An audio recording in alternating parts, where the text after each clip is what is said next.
Bienvenue sur cette séance consacrée cette fois-ci aux bases de données. Alors je vous propose d'en voir deux ensemble.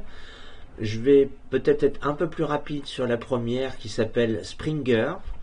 Donc on va aller voir ensemble ce que propose cet éditeur scientifique allemand, le groupe Springer.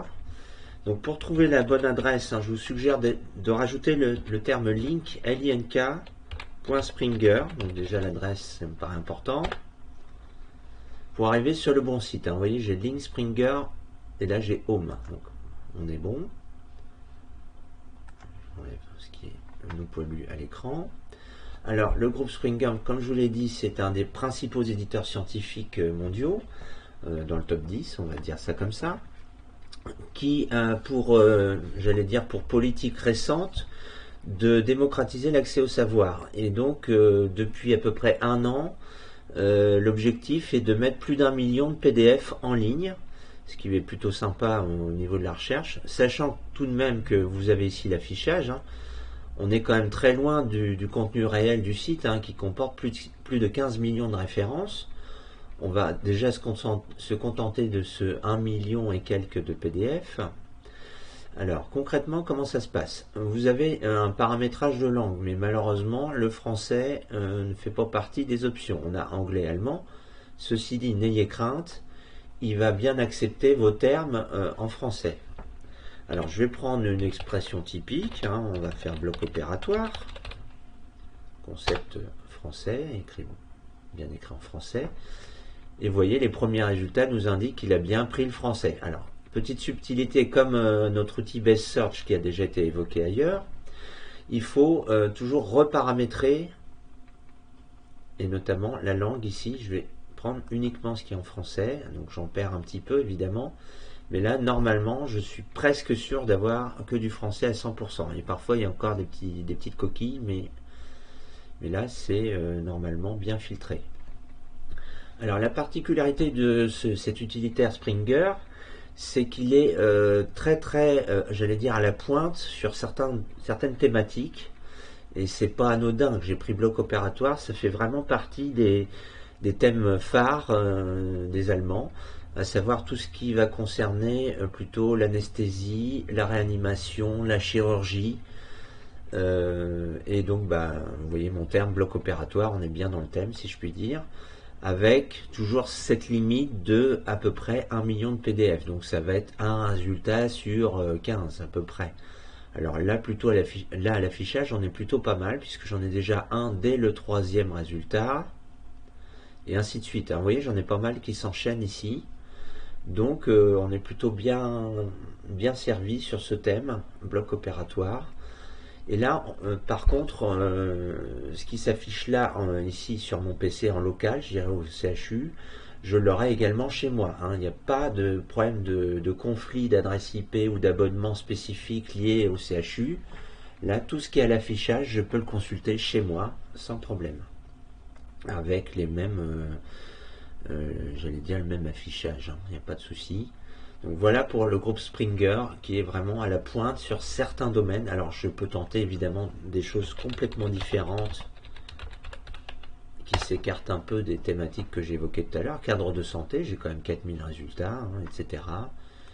On pourrait démultiplier. Alors s'il veut bien, voilà, j'ai un petit truc qui est venu polluer, excusez-moi. Je vais tenter maïeutique. 20 résultats, vous voyez. Suivant les thématiques, on est plus ou moins à la pointe. Après, ça peut être très intéressant en complément. C'est comme ça que je préfère dire. Springer, c'est un outil, cette base de données, elle est utile en complément d'autres choses. Et justement, on va aller plutôt voir ensemble le principal outil, c'est vraiment celui qu'on doit retenir en matière de recherche documentaire, ça s'appelle Science Direct. Alors on va y aller ensemble. L'écriture, elle est toute simple, science au singulier et direct sans E au bout. Et là, on va aller cette fois-ci chez le premier éditeur scientifique mondial, le groupe Elsevier, qu'on a déjà évoqué plusieurs fois. Le groupe Elsevier, qui est connu notamment en France au travers des éditions Masson, et qui publie les cahiers d'infirmières, entre autres, ou cahiers des sciences infirmières désormais. Alors, j'arrive sur cette interface. Moi, j'aime bien utiliser plutôt la suivante que je peux consulter ici en faisant Advanced Search. Alors, n'ayez pas peur de l'anglais, hein, au passage. Évidemment, là, on est sur 3000 revues environ du groupe Elsevier, qui sont majoritairement anglo-saxonnes, mais on va aussi retrouver tous les titres principaux en langue française publiés par ce groupe Elsevier. Je vous dirai à peu près. Donc, on va retrouver des titres phares, hein, on va les voir ensemble. Alors, au niveau de la requête, il n'y a pas d'obstacle à mettre le français, comme je vous l'ai dit, hein. Donc, on va reprendre un exemple. Bon, on va reprendre notre exemple précédent, un bloc opératoire. Je vais rajouter un événement indésirable. Donc ça, c'est une thématique qui va évidemment intéresser les iBods. Et vous voyez, sur ce groupe de termes en français, le nombre de résultats est assez surprenant, mais de façon positive, hein. 767, je trouve ça plutôt énorme, pour un thème qui n'est pas évident. Et j'allais dire la magie, mais c'est pas de la magie, hein, c'est lié aux abonnements du CHU et de l'université, hein, vous voyez en haut à droite, hein. Ce qui est un petit peu miraculeux sur ce site, c'est cette richesse, hein, vous voyez, donc 767 documents, et je pense que 95% d'entre eux sont en PDF, puisque on a payé, l'université principalement, a payé, c'est à peu près 60 000 euros, ce petit joujou, si je puis dire, on a payé pour avoir les pleins textes. Et donc à chaque fois, il n'y aura aucun souci à l'affichage. Alors parfois, vous voyez, c'est un simple résumé, hein, mais évidemment, on a des articles de fond. On peut d'ailleurs filtrer sur le côté, hein. Vous voyez, vous avez Review Articles, Research Articles. On peut filtrer sur l'importance qu'on va donner à tel ou tel type de document. J'ai des chapitres d'ouvrages, etc. Donc quand on a beaucoup de résultats, ce qui va arriver souvent, si je mets juste bloc opératoire, hein, ça va être encore plus édifiant. 11 000. Donc là, l'idée, ce sera d'affiner sur des dates, sur des types de documents, voire même sur des revues en particulier.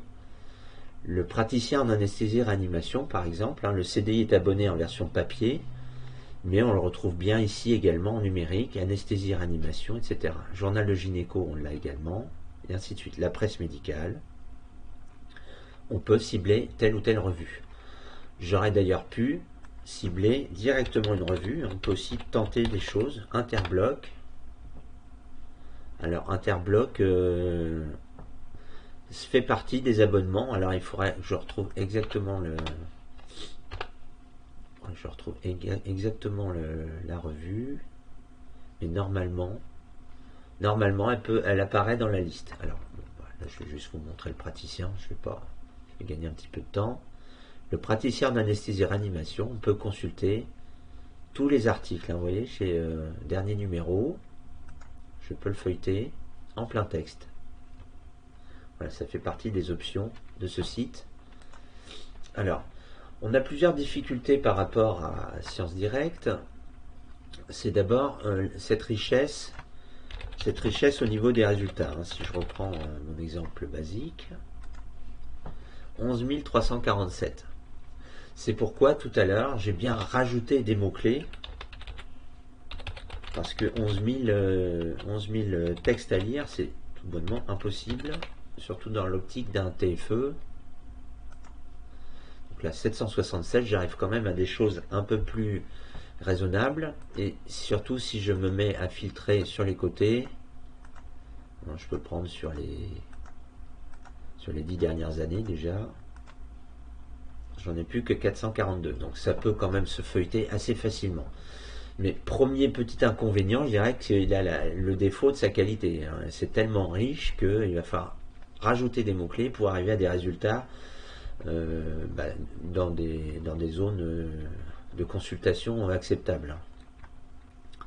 Deuxième inconvénient, l'accès au plein texte est conditionné à cette présence, j'allais dire in situ, c'est-à-dire vraiment il reconnaît les adresses IP du CHU pour avoir le plein texte, parce que de chez moi, si je n'ai pas d'espace numérique de travail, alors à l'IFSI, à l'école de cadre et dans d'autres écoles, on a ce partenariat avec l'université qui permet chez soi d'avoir les PDF.